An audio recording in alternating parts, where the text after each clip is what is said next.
고린도전서 11장 3절부터 6절까지의 말씀 읽겠습니다. 그러나 나는 너희가 알기를 원하노니 각 남자의 머리는 그리스도요 여자의 머리는 남자요 그리스도의 머리는 하나님이시라. 무릇 남자로서 머리에 무엇을 쓰고 기도나 예언을 하는 자는 그 머리를 욕되게 하는 것이요 무릇 여자로서 머리에 쓴 것을 벗고 기도나 예언을 하는 자는 그 머리를 욕되게 하는 것이니 이는 머리를 민 것과 다름이 없음이라. 만일 여자가 머리를 가리지 않거든 깎을 것이요 만일 깎거나 미는 것이 여자에게 부끄러움이 되거든 가릴지니라. 아멘. 오늘부터 우리가 본 말씀은 현대 교인들에게는 굉장히 좀 의아하게 느껴지는, 좀 이상하게도 들리는, 이해하기 어려운 그런 말씀이라고 볼 수가 있어요. 그래서 제가 먼저 시작하기 앞서서 전제를 좀 말씀드리려고 해요. 이 말씀을 이해하기 위해서 적어도 4가지 전제를 가져야 돼요. 첫 번째는 뭐냐? 신학적인 지식이 있어야 됩니다. 우리가 3절에서 보듯이 하나님과 예수 그리스도의 관계, 또 예수 그리스도와 남자의 관계, 남자와 여자의 관계, 이것에 대해서 의미심장한 아주 깊은 얘기가 담겨져 있어요. 그걸 어느 정도라도 이해할 수 있어야 돼요. 두 번째, 당시의 문화를 우리가 알고 이 말씀을 봐야 돼요. 이걸 현대에 적용하면 이게 도대체 무슨 소린가 이해하기가 너무 어려운 것이고, 이 말씀을 현대에 절대로 그냥 적용해서도 안 되는 거거든요. 우리가 지난주에 문화와 전통에 대해서 얘기를 조금 들었잖아요. 그걸 생각하면서 분별할 수 있는 지혜가 필요하다는 거예요. 신학적인 지식이 있어야 되고, 두 번째는 백그라운드, 문화를 이해해야 된다. 세 번째는 뭐가 필요하느냐? 바로 바울의 의도를 알아야 돼요. 우리가 어떤 책이든지 읽을 때는, 특히 성경은 그렇죠. 저자가 어떤 의도로 이것을 썼는가, 이걸 빨리 캐치하면 그만큼 이해가 빠르다는 거예요. 그러니까 바울이 어떤 마음을 가지고 고린도 교인들에게 쓴 거잖아요. 이걸 잊지 말고 계속 생각해야 된다는 거예요. 그리고 4번째로 생각할 것은 뭐냐? 목자의 심정을 가지고 성도들을 생각하면서 이 말씀을 받아야 된다는 거예요. 항상 우리가 잊지 말 것은 율법보다 중요한 것이 뭐예요? 은혜라 그랬어요. 그게 앞설 때 교회가 건강해질 수 있다 하는 것입니다. 제가 오늘 본문 들어가기 앞서서 옛날에 경험한 얘기를 먼저 좀 나누려고 그래요. 제가 오래전에 청년들을 좀 가리킬 때 이런 얘기를 든 적이 있어요. 교회 어르신 한 분이 저한테 오셔서 불평 아닌 불평을 한마디 하셨어요. 그게 뭐였냐면, 대학생들이 교회를 나오기 시작하는데 한두 명이 모자를 쓰고 나와요. 예배 내내도 모자를 쓰고 예배를 드리더라는 거예요.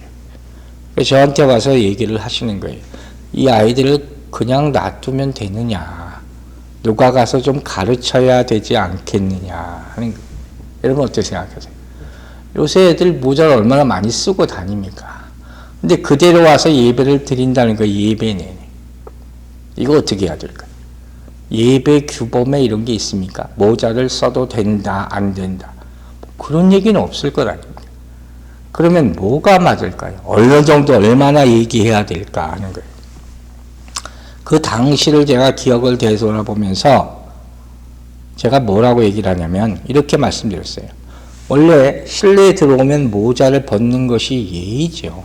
그러나 굳이 이들이 끝까지 나는 쓰고 있겠습니다 하면 억지로 벗게 하지 않는 것이 좋겠습니다. 이렇게 말씀드렸어요. 왜? 이 모자 쓰고 안 쓰고가 걸림돌이 되어서 이 청년들이 예배를 드리지 않고 돌아가는 것보다 차라리 우리가 기준을 좀 플렉서블하게 여유 있게 해서 모자를 쓰고라도 예배에 참석해서 은혜 받는 것이 우선이 아니겠습니까? 이렇게 말씀드렸어요. 그리고 차차 제가 가르쳐서 더욱더 정리된, 정돈된 모습으로 교회에 나오게 하겠습니다. 그리고 몇 개월 후에 지나서 아이들이 처음 나올 때랑 다르게 교회라는 곳이 어떤 곳인지 알고 당연히 모자도 벗고 옷도 교회에 나오는 복장에 걸맞게 정리된 모습으로 나오는 것을 제가 경험할 수가 있었어요. 이런 것들이 어떻게 생각하면 큰 문제이기도 하지만 어떻게 하면 지혜롭게 더 좋은 결과를 가지게 될 수도 있는 것이에요. 즉, 이런 모든 크고 작은 문제에서 무엇이 옳으냐, 그르냐, 이것만을 따져서 한다면 참 교회가 어려워질 수 있다는 거예요. 우리가 가장 중요한 것으로 생각해야 될 것은 무엇이냐? 한 영혼이라도 실족하지 않고 하나님 앞에 나오게 할 수 있느냐 하는 거예요. 그걸 제가 처음에 얘기한 네 번째, 목자의 심정으로 바라보고 그들에게 가르쳐야지 그들이 연약할 때 실족하지 않고 하나님에게 올바로 인도될 수 있을 것으로 믿습니다. 이런 모습을 우리가 사실 많이 볼 수 있어요. 옛날에도 어떤 자매가 새벽 예배에 나와서 모자를 푹 둘러쓰고 말씀을 들은 걸 본 적이 있어요. 한동안 계속 그랬어요. 제가 아무 말도 안 했어요. 나중에 저한테 와서 스스로 얘기를 하더라고요.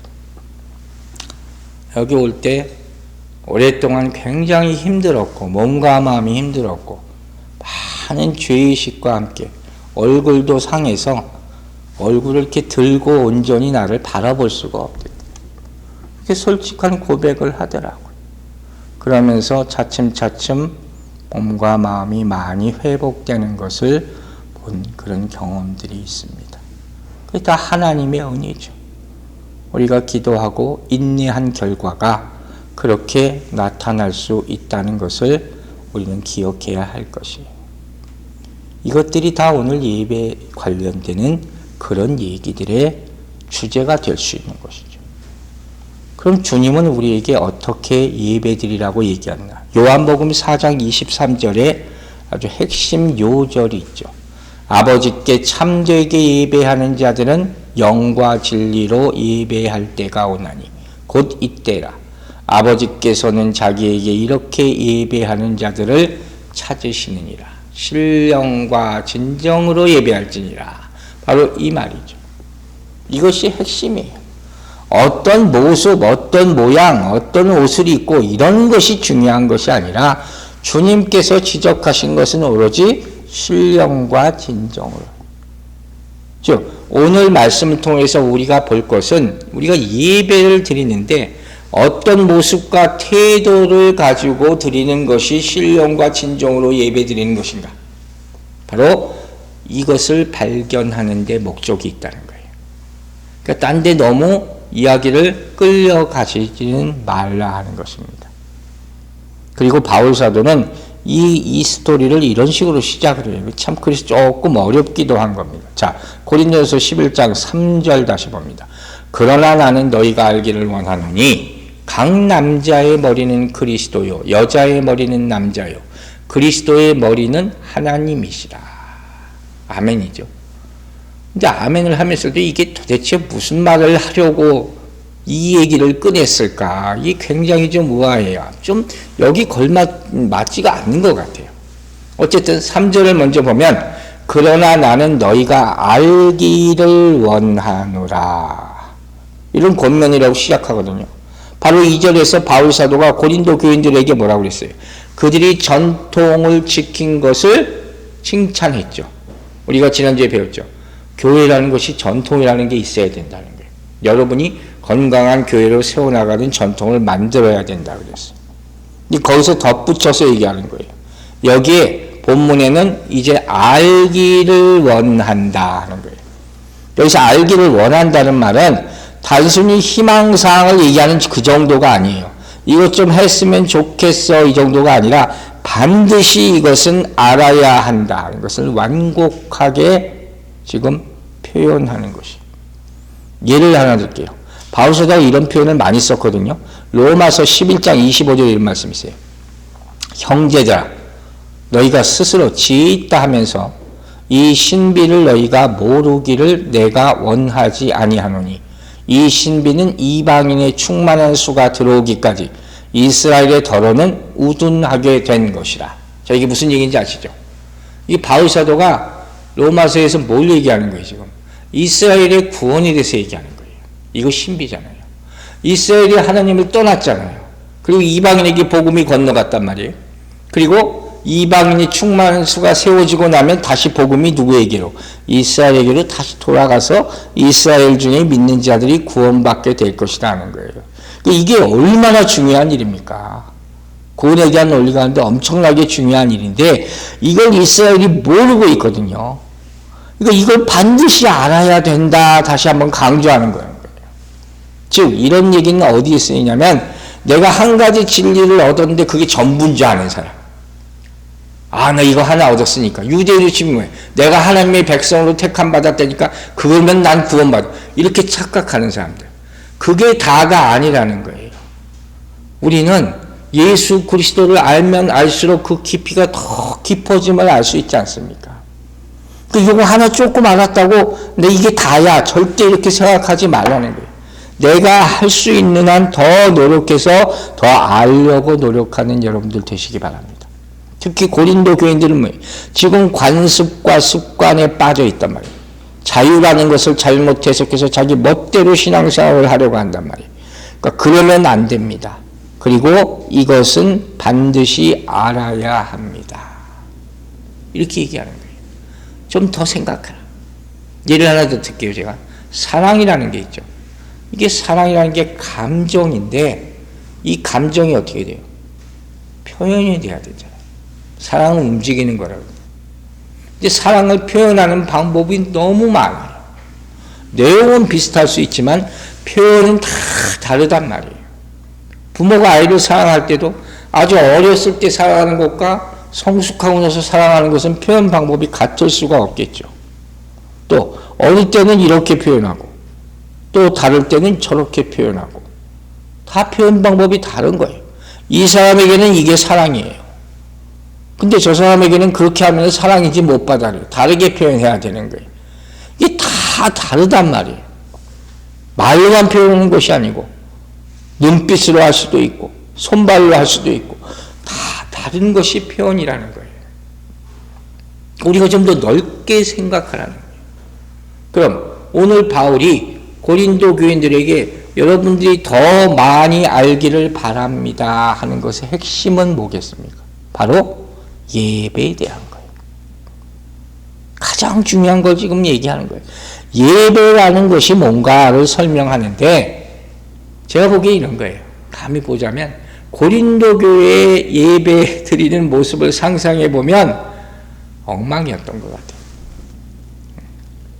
지금같이 이렇게 거룩함을 찾아보기도 어렵고 그냥 정말 시끌벅적 뒤죽박죽 막 엉망이었던 것 같아요. 한쪽에서는 막 방언하고 있고 이쪽에서는 완전히 세상 사람들 같이 막 모이고 있고 막 그렇다고 생각하시면 돼요.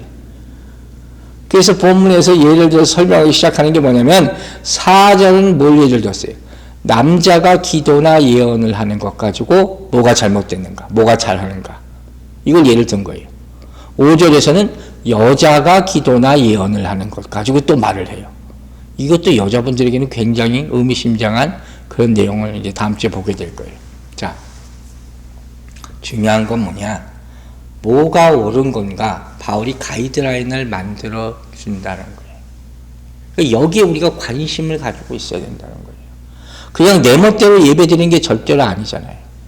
잘 모르겠으면 배우려고 그래야 돼요. 그래서 알기를 원해야 된다는 거예요. 그래야지 신앙의 성장이 있고 그 인생도 가치가 있고 점점 발전이 있는 거 아니에요. 나는 이만큼 됐다 하는 사람은 절대로 의미가 있는 인생을 살아갈 수 없다고 여러 차례 얘기했잖아요. 그럼 우리가 예수 믿는 사람으로서 가장 알기를 원해야 될 것은 뭐겠습니까? 하나님에 대해서죠. 이건 잊지 말아야 되는 거예요. 호세아서 6장 6절에서 이렇게 정확하게 진단을 합니다. 나는 인애를 원하고 제사를 원하지 아니하며 무엇보다 번제보다 하나님을 아는 것을 원하노라. 여러분의 가장 큰 소망이 하나님을 아는 것이 되길 주의 이름으로 축원합니다. 우리 잠언에서 배웠죠. 하나님을 아는 것이 뭐예요? 지혜의 근본이라고 그랬어요. 자꾸 하나님의 말씀을 들으려고 노력해야지 내가 지혜롭게 살 수가 있다 하는 거예요. 그걸 전제로 얘기합니다. 그리고 나서 이제 본문으로 돌아가서 다시 보는 거예요. 각 남자의 머리는 그리스도요, 여자의 머리는 남자요, 그리스도의 머리는 하나님이시다. 아주 신학적인 재미없는 얘기를 바울이 시작합니다. 이 뜬금없는 얘기를 왜 여기서 말하려 하는 것일까? 그 다음부터는 재밌는 얘기가 쭉 나오는데, 그 얘기는 뭐예요? 예배 시의 당시에 머리에 뭐 수건 같은 것을 쓰는 사람이 있었다는 거예요. 그걸 예배포라고 표현하는 사람도 있고, 아니면 쓴 것이 아니라 특별히 여자 성도들이 머리를 이렇게 위에 따든지 뭐 어떻게 하든지 풀든지 이런 여러 가지 형태를 하고 있었는데, 그로 말미암아 교회가 어지러워졌다. 그 사실에 대해서 어떻게 해야 되는 것인가를 설명하는 건데, 그러기 위해서 바울은 먼저 신학적으로 딱 설명을 해요. 그리고 나서 예를 쭉 풀어서 설명하는 거예요. 그 핵심은 뭐냐? 영적 질서예요. 그러니까 오늘부터 우리가 들을 말씀의 주제는 바로 영적 질서예요. 여러분, 신앙은 질서가 있어야 돼요. 하나님과 우리 모든 사람의 관계는 질서예요. 성경은 질서의 책이죠. 교회도 질서가 있는 거예요. 이건 뒤죽박죽 되는 대로 쓰여진 것이 아니죠. 창조에서부터 뭐예요? 창조의 질서라는 게 있다고 그랬잖아요. 하나님의 세상을 만들 때 그냥 하루는 이것 만들고 하루는 이것 만들어 볼까, 그게 아니라겠죠. 프레임을 먼저 쫙 짜시고 나서 그 안에 하나하나 지어 놓으셨다고 그랬어요. 모든 신앙생활에는, 교회 생활에는 질서가 필요하다는 거예요. 그럼 이걸 어떻게 표현했냐? 짧게 간단히 이렇게 말했어요. 각 남자의 머리는 그리스도요, 여자의 머리는 남자요, 그리스도의 머리는 하나님이시라. 자, 이 짧은 스테이트먼트 가운데서 가장 많이 나오는 단어가 뭡니까? 바로 머리라는 거예요. 그죠? 그러니까 지금 또 머리에 대한 말씀을 듣게 되는 거예요. 성경에서 머리라고 하면 뭘 상징하는지 아세요? 바로 권위, 중심, 기원, 뿌리를 말하는 거예요. 그러니까 우리가 옛날에 한국에서 사진 찍을 때 명함사진 찍잖아요. 그거 뭘 의미합니까? 대표의 대표. 그게 바로 머리의 의미가 된다는 거예요. 그래서 바울이 질서를 설명하기 위해서 먼저 뭐라고 했어요? 그리스도께서는 남자의 머리라는 거예요. 간단하게 얘기할게요. 이 말은 무슨 얘기인가 하니, 그리스도가 모든 창조의 중보자가 되신다는 뜻이에요. 자, 골로새서 1장 15절 16절 보세요. 그는 보이지 아니하는 하나님의 형상이시오, 모든 피조물보다, 제가 밑줄 쳐놨죠, 먼저 나신 이시니, 선제라는 거예요. 만물이 그에게서 창조되되 하늘과 땅에서 보이는 것들과 보이지 않는 것들과 혹은 왕권들이나 주권들이나 통치자들이나 권세들이나 만물이 다 그로 말미암고 그를 위하여 창조되었고 그분으로부터 시작됐다는 거예요. 그게 질서죠. 그 모든 남자들은 예수 그리스도를 머리로 한다는 것을 잊지 말고 있으라는 거죠. 그 다음 뭐예요? 남자가 여자의 머리라. 이건 조금 이해하기 쉽겠죠. 바로 남자가 여자보다, 쉽게 말하면 뭐예요? 먼저 하나님께서 남자를 먼저 지으셨다는 거예요. 부부로, 가정으로 따지면 대표라는 거예요. 이 신앙적으로 중요한 의미가 있다는 거예요. 우리가 잘 아는 창세기 2장 21절 보세요. 여호와 하나님이 아담을 깊이 잠들게 하시니 잠들매 그가 그 갈빗대 하나를 취하고 살로 대신 채우시고. 자, 하나님이 만드는 순서죠. 남자를 만들고 그 다음에 여자를 남자의 갈빗대를 통해서 만드셨다. 상상도 못할 일이지만 이게 뭐예요? 질서란 말이에요. 하나님이 정하신 질서예요. 셋째, 하나님이 그리스도의 머리라 하는 것은 뭐예요? 하나님께서 그리스도의 기원, 아버지 되시는 거예요. 아버지와 아들과의 관계로서 아버지가 있어야 아들이 존재하는 것 아닙니까? 예수님도 하나님 아버지께 기도하시는 모습을 생각하면 된다 하는 것이죠.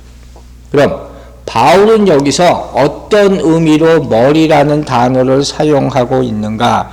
성경의 많은 쓰임을 통해서 우리가 발견할 수 있는 것인데, 먼저 우리가 머리라는 단어를 보면 헬라어로 케팔레라는 단어를 썼어요.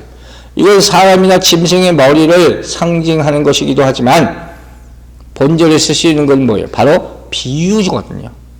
비유적으로 쓰일 때는 이 머리가 뭘 상징하냐면 우두머리라는 뜻이 있어요.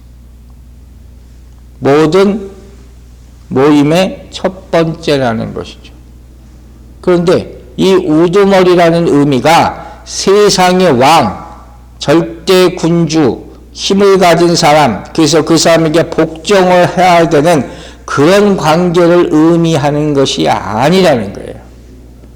하나님은 인간들에게 그런 권세를 주지 않으셨어요.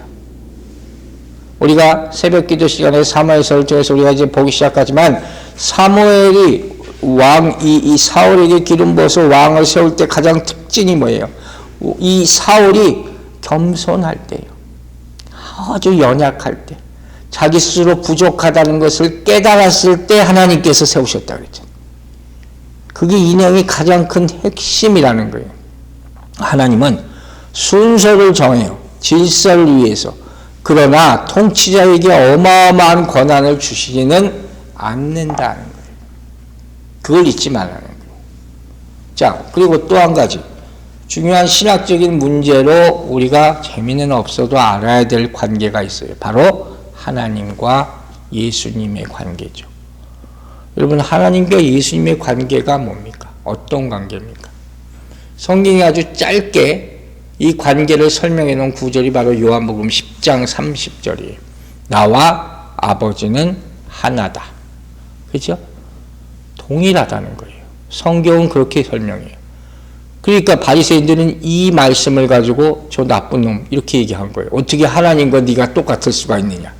그래서 예수를 죽이려고 그랬던 그런 문장이 바로 이거란 말이에요. 그런데 성경에서 우리가 얘기하기를 삼위일체라는 말을 쓰잖아요. 삼위일체 아시죠? 트리니티란 말이에요. 하나님, 성부 하나님, 성자 하나님, 성령 이렇게, 그죠? 성자 예수 그리스도, 성령. 이 삼위일체라는 말을 써요. 이건 뭐냐면 위치, 삼위의 위치가 다르다는 거예요. 다 똑같은 것이라는 거예요. 본질적으로 하나님과 예수 그리스도와 성령은 같은 것이라는 거예요. 근데 뭐가 다르냐? 기원이 첫째는 달라요. 어떻게? 하나님으로부터 시작됐죠. 그리고 예수 그리스도를 통해서 사역을 하시고 성령을 통해서 마무리 짓는다는 거예요. 첫째가 하나님으로부터 시작됐다는 것. 또 하나, 기능적으로 다른 기능을 가지고 있어요. 제가 삼위일체를 설명할 때 항상 예를 드는 거예요. 하나님이 하시는 것 뭐예요? 창조주 하나님. 그죠? 예수님은 뭐예요? 우리를 구원자 예수 그리스도. 성령님은 헬퍼, 도움이라 그랬잖아요. 그런 다른 기능을 행하시는 것. 그것으로 우리가 삼위일체를 아주 심플하게 설명할 수가 있다는 거예요. 이 정도는 여러분들이 기본적으로 알고 계셔야 한다는 거예요. 그것을 로마서 5장을 보면 8절, 9절을 통해서 설명할 수 있어요. 우리가 아직 죄인 되었을 때 그리스도께서 우리를 위하여 죽으심으로 하나님께서 우리에 대한 자기의 사랑을 확증하셨느니라. 자, 여기서 뭐예요? 하나님이 이를 계획하신 거죠. 그리고 예수 그리스도께서 십자가의 죽으심으로 이를 성취하신 거란 말이에요. 바로 이런 관계예요. 하나님은 시작하시고 계획하시고 예수님은 이를 행하시고 완성하시는 분이다. 그 관계라는 거예요. 아시겠죠? 또 한 가지, 하나님이 남자를 여자의 머리라고 한 걸 아까 잠깐 얘기했어요. 이 얘기는 뭐냐면 능력이나 자질이나 모든 우월함이나 이런 걸 얘기하는 게 절대로 아니라는 거예요. 남자가 여자보다 우월하다 그런 얘기가 아니라 남자와 여자 모두 하나님의 형상을 이어받은 존재로서 본질적으로는 항상 창세기 나오는 가장 중요한 얘기는 뭐예요? 평등이에요.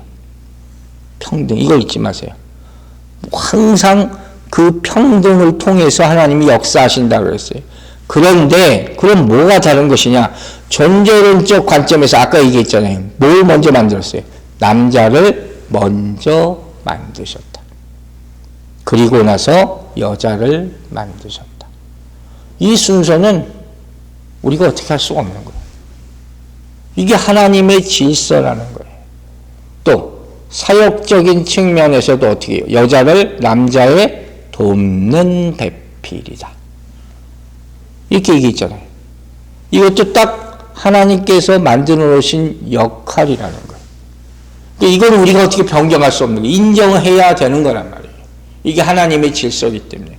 하지만 이걸 가지고 남자가 여자보다 본질적으로 우월하니까 복종해라 아니라 이런 얘기는 하면서는 안 된다는 거죠. 중요한 건 두 가지요. 하나는 영적 질서의 차원에서 남자가 여자보다 앞선다는 것. 그게 하나고, 두 번째는 이렇게 계속 말할 때 남자와 여자 이렇게 구분돼서 얘기하잖아요. 다르다는 거예요.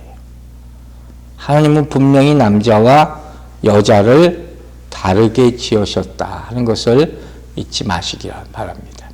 자, 그러면 이제 너무 재미도 없는 문제에서 벗어나서 본격적으로 고린도 교회에서 문제가 뭐였냐를 볼 거예요. 자, 11장 4절 봅니다. 물은 남자로서 머리에 무엇을 쓰고 기도나 예언을 하는 자는 그 머리를 욕되게 하는 것이다. 그랬어요. 자, 바울이 말하는 것은 뭐냐면 영적 질서의 체계를 설명하면서 이 예를 드는 건데, 공적인 예배를 드리는데 아까 말한 예배포, 무슨 수건이든 모자든 이것을 쓰는 것과 관련해서 이것이 뭐가 옳은 것인가를 지금 얘기하는 거예요. 근데 이걸 알기 위해서는 아까 제가 서두에서 뭐라고 했어요? 배경을 알아야 된다 그랬잖아요. 이걸 모르면 이 구절을 절대로 해석을 할 수 없어요. 자, 먼저 이 예배포를 착용하는 문제에 대해서 당시 헬라의 관습을 알아야 돼요. 당시는 노예나 여성이나 여성 가운데 특별히 창기나 이런 사람들이 공적 모임에 참석했을 때는 머리에 수건을 쓰는 그런 관습이 있었다는 거예요. 왜? 권위에 순복한다. 그런 의미를 가지고 있대요. 더 이상은 저도 알 수가 없어요. 그런 관습이 있었다는 거예요. 여자나 노예나 이런 사람들은 공적 모임, 교회 예배도 포함되는 거잖아요. 거기 올 때 항상 두건 같은 것을 쓰고 왔다는 거예요. 그런데 문제는 뭐냐? 당시 고린도 교회가 이제 세워지고 예배를 드리면서 우리가 계속 다뤄왔던 문제 중에 하나가 자유잖아요, 자유. 근데 이 자유가 방종이 되면 문제다 그랬잖아요.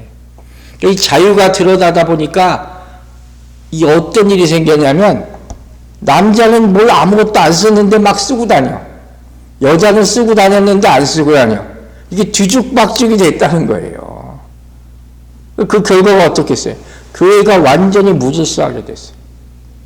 혼란스럽게 됐어요.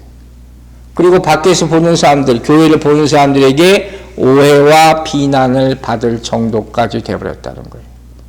그래서 바울이 이 얘기를 이렇게 길게 쓰고 있는 거예요. 자, 먼저 그래서 바울은 교회에서의 공적 예배 시에 남자가 머리에 수건을 쓰는 것에 대해서 뭐라고 했어요? 옳지 않다 얘기하는 거예요. 왜 옳지 않느냐? 분명히 얘기해요. 그 행위가 예수 그리스도를 욕되게 하는 것이다 하는 거죠. 왜 그럴까요? 이건 말씀 듣기 전에는 도저히 이해하기 없는 문제예요. 좀 힘든 얘기예요. 이유가 뭐라고 설명을 하냐면 남자가 머리에 수건을 쓰고 예배드리는 것은 예수 그리스도보다 먼저 뭔가가 중간에 있다는 것을 의미한대요. 그렇게만 알아두세요. 예수 그리스도를 신경을 써야 되는데 제가 쉽게 해석하려고 그러는 거예요. 수건 쓰고 두건 드리고 뭐 하고 이게 더 많은 신경을 쓰게 된다는 거예요. 마치 어떤 청년들이 예배에 모자 쓰고 나는데 오늘 이 모자 쓰고 갈까, 오늘 저 모자 쓰고 갈까, 쉽게 얘기하면 그런 생각하는 것과 똑같다는 거예요. 근데 그로 말미암아 정말 깊이 생각해야 될 예수 그리스도를 생각하지 않게 된다는 거예요. 그건 뭐예요? 예수보다 모자 쓰는 걸 더 많이 생각하면 이 모자가 뭐예요? 결국 우상이 되잖아요. 결국 이 우상이 된단 말이에요. 그러니까 이건 하나님의 영광을 가리는 거다. 그래서 안 된다는 거예요. 그게 첫 번째 이유예요. 두 번째 이유는 뭐냐면 남자가 예배 때 생전 그런 일이 없다 이런 예배포를 쓰고 들어오면 이게 누가 쓰던 거라 그랬어요? 여자나 노예가 쓰던 거라 그랬잖아요. 그러니까 사람들이 보기에 헷갈릴 수 있다는 거예요. 그 정도로 고린도교의 예배가 어지러웠나 봐요. 그러니까 불신자들이 이렇게 보러 왔다가 아니면 처음 교회 나오는 사람을 봤다가 저 사람들 무슨 동성애자야? 이렇게 얘기할 정도가 됐다는 거예요. 남자인데 그런 걸 쓰고 있으니까 머리는 짧게 깎아가지고. 그러니까 엉망이 되어 가는 거예요. 그래서 이건 안 되겠다 싶어서 이건 해서는 안 된다. 바울이 정리를, 질서를 만들어주는 거예요. 마지막으로 한 가지 이유를 더 얘기하고 마칠게요. 자, 오늘 이 말씀을 보면 4절에 이런 말씀이 있어요. 물은 남자로서 머리에 무엇을 쓰고 뭐해요? 기도나 예언을 하는 자. 이렇게 표현되어 있잖아요. 이 누굴 말하는 거예요? 쉽게 말하면 대표 기도자를 말합니다. 기도나 예언. 하나님 앞에 온 성도들의 대표해서 기도를 올리는 거예요. 또 하나님의 말씀을 대신 들어서 설교하는 설교자를 말한다 하는 거예요. 이 사람들은 이런 일을 행해서는 안 된다.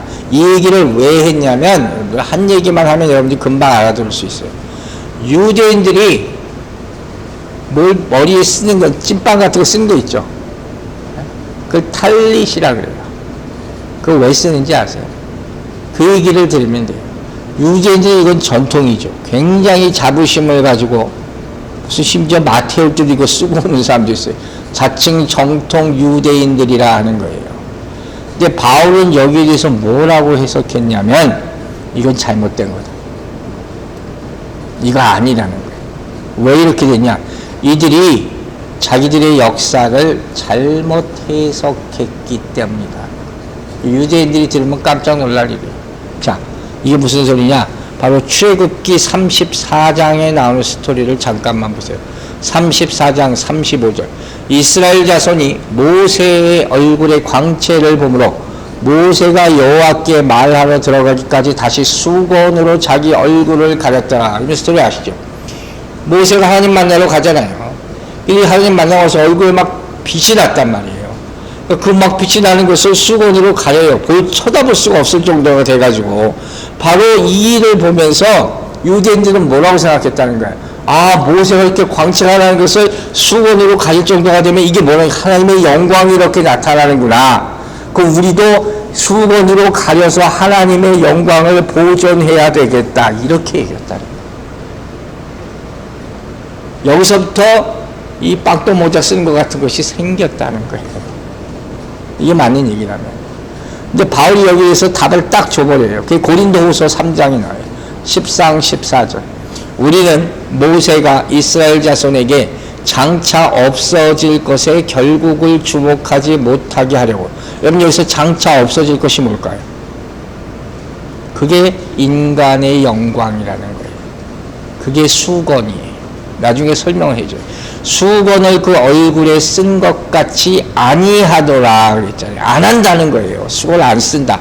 그러나 그들의 마음이 완고해요. 유대인들의 마음이 완고해서 무지한 거죠. 오늘까지 구약을 읽을 때 그 수건이 벗겨지지 않고 있으니 수건이 바로 그거예요. 그 수건은 그리스도 안에서 뭐라고 했어요? 없어질 거라는 거예요. 이거 쓸모없는 것이라는 거예요. 분명히 얘기하잖아요. 이 말은 이걸 쓰고 있다고 해서 하나님의 영광이 사라지지 않는 게 아니라는 거예요. 여러분, 수건을 덮었다고 광채가 있고 수건을 안 덮으면 광채가 사라지고, 하나님의 영광은 그런 게 아니에요. 하나님의 영광은 영원한 것임을 믿으시기 바랍니다. 절대로 희미해 줄 수 있는 것이 아니라는 거예요. 인간의 어떤 수단으로 말미암아 영광이 지켜지고 보존되는 것이 아니라는 거예요. 그러면 진짜 이제 나타날 하나님의 영광은 어디에 담겨져 있습니까? 예수 그리스도의 말씀에 담겨져 있다는 거예요. 거기에 메시지의 영광이 이루는 거예요. 그러니까 말씀을 전하는 사람이나 하나님께 기도드리는 사람에게는 그 자체가 영광이지 뭘 쓰고 안 쓰고와 아무 상관없다는 거예요. 잘못된 전통이죠. 이걸 고린도 교인들의 일부가 따라했다는 거예요. 그거 하면 안 된다. 아시겠죠? 이 이들이 어리석임이었단 말이에요. 여러분 분명히 우리가 마지막으로 알아야 거 있어요. 예수 그리스도께서 십자가에 죽으시고 부활하심으로 말미암아 우리 안에 아담 안에서 잃어버렸던 하나님의 영광의 광채, 그 형상이 다시 회복됐음을 믿으시기 바랍니다. 우리 은혜 시대는 어떤 다른 수단을 필요로 하지 않고 예수 그리스도께 직접 만날 수 있다는 사실을 믿으시기 바랍니다. 그 사람이 바로 하나님의 영광을 온전히 볼 수 있는 사람이다 하는 것입니다. 이게 바로 기도하는 사람, 말씀을 선포하는 사람과 하나님 사이의 질서라는 것입니다. 말씀을 마칩니다, 여러분. 하나님과 여러분이 관계할 때 다른 어떤 것도 여러분을 방해하지 않게 되기를 바랍니다. 다른 어떤 수단도 필요 없습니다. 오로지 주님 앞에 경건한 마음을 가지고 예수 그리스도의 보혈에 의지하며 나아갈 때 주님과 우리의 관계가 온전히 세워질 것을 믿으시기 바랍니다. 기도하겠습니다. 아버지 하나님, 오늘부터 고린도 교인들이 잘못된 전통을 가지고 그것을 따라하는 모습을 바울 사도가 지적해 주는 것들을 봅니다. 우리 안에 예수 그리스도를 만나는데 거리낌이 없게 하여 주시옵소서. 예수 그리스도의 보혈로 말미암아 성소에 들어갈 담력을 얻었다고 했사오니 우리가 어떤 일이 있어도 주님과 관계를 항상 깨끗하게 유지하게 하여 주시고 인간이 만든 전통과 수단으로 말미암아 그 관계가 막히는 일이 없도록 오로지 기도와 말씀을 통해서 주님을 매일마다 만날 수 있는 성도들이 되게 하여 주시옵소서. 그 축복을 주심을 다시 한번 감사드리며 우리를 구원하신 우리 구주 예수 그리스도의 이름으로 기도했습니다. 아멘.